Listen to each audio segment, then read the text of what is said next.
Hello, welcome to the Soulprint Minis. Thank you so very, very much for being here. Today I want to look at sort of maybe an overview, I guess. You can tell from the title, I'm wanting to look at the courts versus Trump. And the reason I'm phrasing it that way is because every time you turn around, some judge is saying, no, no, no. And, he's lashing out more and more, and there's going to be judges saying, enough is enough, stop it. So that's going to be interesting. He just got told by a judge that there was no appeal for his E. Jean Carroll suit. Not quite the hell sure what he thinks he's suing her for, but in any case, that's not going to go anywhere. This new judge in D.C. Is no nonsense. She's not going to put up with any crap from him. So, and then you've got his lawyer, oh my God, out there saying things like, okay, but even if he sort of just maybe technically, didn't do what the Constitution says, it's not really a crime because, it was just a little bit.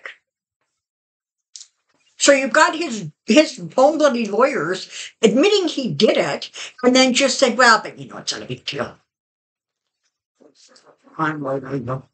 So I want to take a look and just see overall how the courts, all of them, not one or the other, but broadly speaking, are going to kind of deal with him. And we're going to remove Eileen Cannon from the courts because we pretty much have clarity on what she's going to be doing. And really, by time she manages to put this off into God knows when, there's going to be so many other cases that are going to have gone forward. And really, when it gets to that one, not that it doesn't matter, but it's sort of like the die is going to be cast, right? All right, here we go. Courts v. Trump, courts v. Trump, courts v. Trump.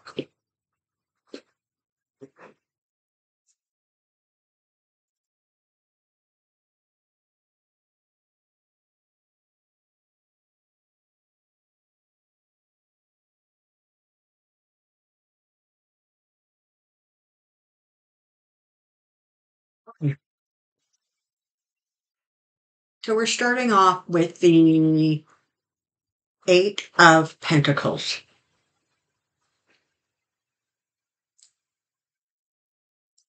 It is not so much, and here is the King of Swords right beside it, okay?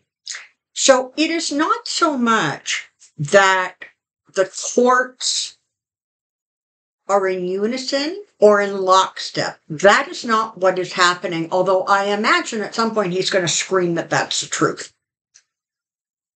But the courts have been watching his shenanigans for a while. More importantly, some of those courts in D.C. had been dealing with the insurrectionists. And so they know this, they know this situation inside, out, backwards, forwards, up, down. So they are being incredibly diligent about the actions they take, the rulings they make. And they really are adhering to the letter of the law. They really are. Because there really is a feeling that they are getting tired of the courts being disrespected. They're getting tired of him mouthing off and bitching and complaining and threatening and saying horrible things about lawyers and judges and courts. They've had it. Now, they're not going to do something that's not legal to do. They're in following kind of the rule of the law very stringently, maybe. He's going to discover that it's really, really not going to work well for him. His lawyers, It's like, what does he do? Meet them at the door and hand them a cup of this Kool-Aid? Because, whether they believe it or not, they have to be convincing in public that they believe it. And in doing that, in charging ahead and saying really stupid things and admitting to crimes that he's just been indicted for, they're damaging and destroying their own reputation. And listen up, if you don't think the court, judges, other lawyers, did not see Trump's lawyer on Fox News or wherever it was talking about tiny infractions don't count of the Constitution. This isn't like, my parking time expired and I was parked for 10 minutes longer than I should have been. Come on, people. But they're in lockstep with him and they're charging ahead and they don't seem to care where that takes them. They, again, it's the same thing. Everybody always thinks that they are the one person Trump isn't going to screw. And I don't know how many examples, like truly, how many examples do you need? What? There were something like 1,000 court cases from the insurrectionists. Did he help any of them? No, he doesn't know them. He thinks they're the coffee boy.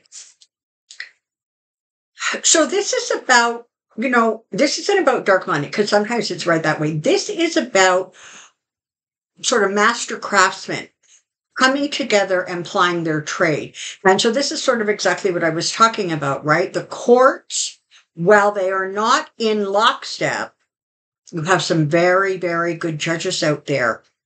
And there is sort of a recognition that he and his sort of renegade lawyers need to be handled firmly. And so they will. That is going to bring the 10 of Cups.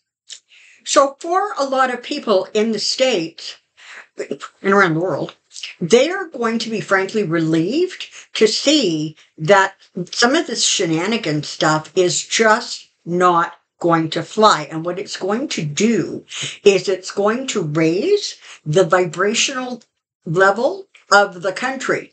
And when that happens, the people who are on the lower end of the spectrum are going to find that they are out of step with the people who are at a higher vibration.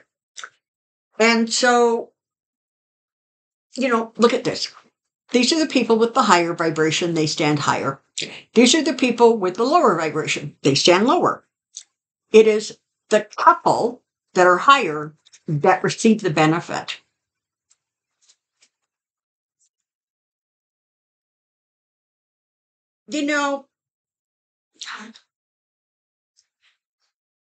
Oh, that's a funny example. They're telling me that this is like a kid in high school who knows some magic tricks. He's pretty good. He can impress his friends. His parents go, wow. Pitting himself up against a master magician. He's not going to win. And unfortunately, that's what they are. They are not, they're just not up to the caliber, okay? And now you have the judges who are, and you're going to come across judges that are very, very firm. I mean, he's got DC. He's got New York twice. There's like, these judges are not going to put up with the same crap that an Eileen Cannon would, okay? So not only are the lawyers far superior, the judges are wise and they're not going to tolerate it. Ultimately, where does Trump end up? He ends up with a broken heart.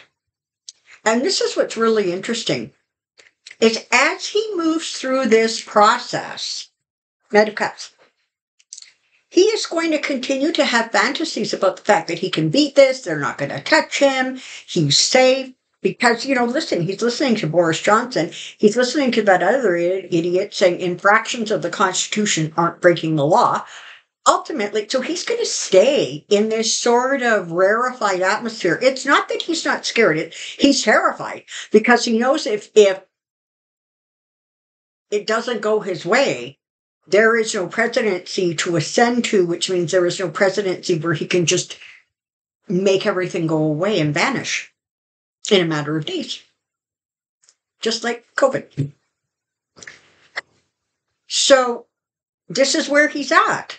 Now, again, it's not that he's not scared. It's not that he's not fearful, but it's like when given the facts, he sort of spins them in a way so that he comes out in the best possible light. And that's not going to happen. It's just not going to happen. All right. That's it for that mini. Have a good one. Take good care. I'll see you as soon as I can. Bye-bye.